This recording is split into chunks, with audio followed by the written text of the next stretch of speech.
old-fashioned broth with foraged herbs, presented by all my witchy ways. I'm taking you into my garden today, and I'm gonna forage some garlic mustard roots just to form the basis of my broth. A very simple and easy, delicious dish. As you can see down here, the roots are quite large, and these roots will taste like horseradish. So they're right down there, so I'm gonna get a shovel and I'm gonna dig this one out. My cat is always with me. Whilst I was getting my spade, she was just enjoying the sunshine so much and rolling around. It's always a pleasure to watch them.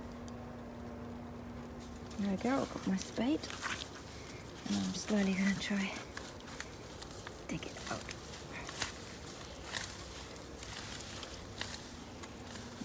Now this is a hard thing holding the camera. I'll show you when I'm done. So this is a root I have dug out. As you can see, it's very large. So I'm going to clean this up, and I can chop this up, save it in a jar, and this will give me a little bit of spice to my foods and my stir fry.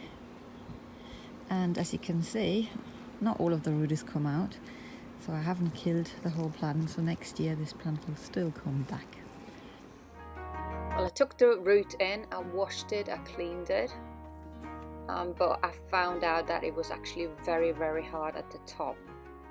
So I chopped it up into loads of little pieces, but as you can see, there's some really hard parts in there which you cannot eat, and it's more like wood. So I had to chop around it to only use the soft parts of the root. So everything which was left over, I then took and put into a pot of hot water and then brought it to the boil. This was boiling now for quite a while, probably about 10 to 15 minutes. And then after that you take all the root pieces out. Just pull them out with the sieve and keep on going until you literally have taken all the root pieces out of your boiling water. The roots of the garlic mustard will actually make your broth taste and smell like horseradish. It won't be as strong as horseradish, so it gives a nice earthy horseradishy flavour to it. You can very much smell it as well. I got a couple of garlics and chopped them up and put them into my broth. And I also went back out into my garden and I foraged a couple of herbs. I got some rosemary, some oregano, some thyme, some garlic mustard leaves, and my favourite, nettle. I chopped this all up, but be very careful, use these lovely gloves, otherwise you get blisters all over your hands from the nettles. But chop it all fine and then add it to your broth. Then I added a mixture of buckwheat and barley, which are both rich in protein and fibre, and let it cook for another about 10 to 15 minutes. Stir occasionally and check if your water goes down. You can always add a little bit more of hot water into it. I added a little bit of salt, and there we go, and let it cook.